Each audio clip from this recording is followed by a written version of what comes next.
এক ঘন্টার জন্য, এক মিনিটের জন্য রাজপথে নামে নেই, হাসিনার বিরুদ্ধে একটি কথা বলে নাই।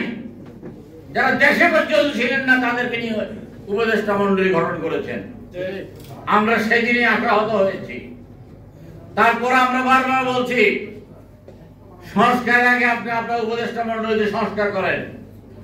অপদার্থ, অযোগ্য, ব্যর্থ এদেরকে আপনি বাদ দেন, তর তাজা নতুন প্রাণের সঞ্চয় করেন।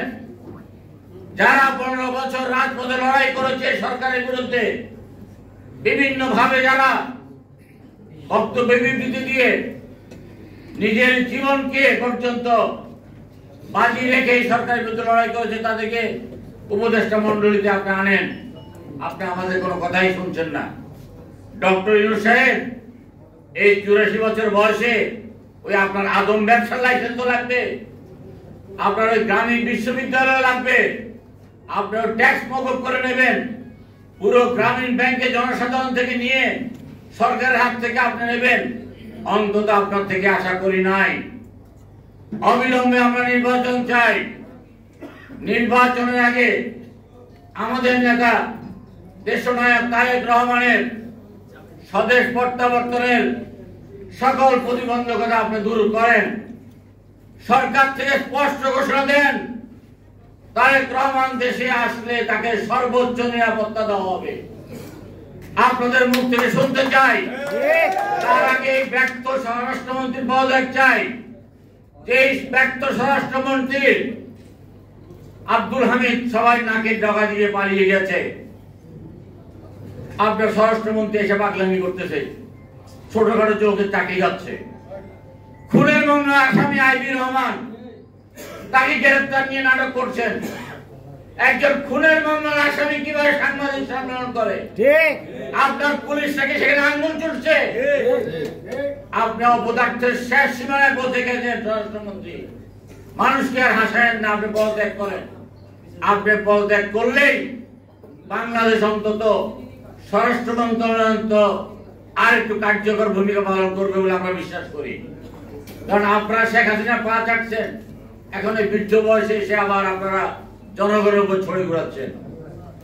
আমাদের বিশ্বের অতীত ইতিহাস যদি আমরা দেখি, জনপ্রিয় বিরোধী দলের নেতা কিন্তু সব সময় ঝুঁকির মুখে থাকে, প্রচন্ড ঝুঁকির মুখে থাকে। আমরা তারেক রহমানকে কোনো ঝুঁকির মুখে ফেলতে চাই না।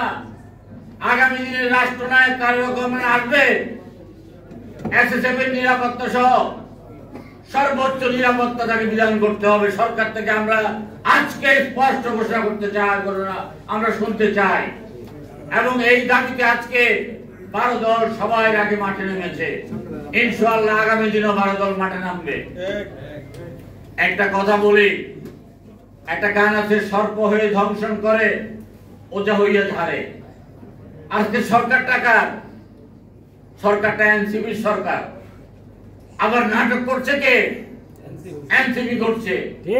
রাত 10টার সময় স্বরাষ্ট্র যমুনার সামনে তারা গিয়ে ধর্ণা দিচ্ছে।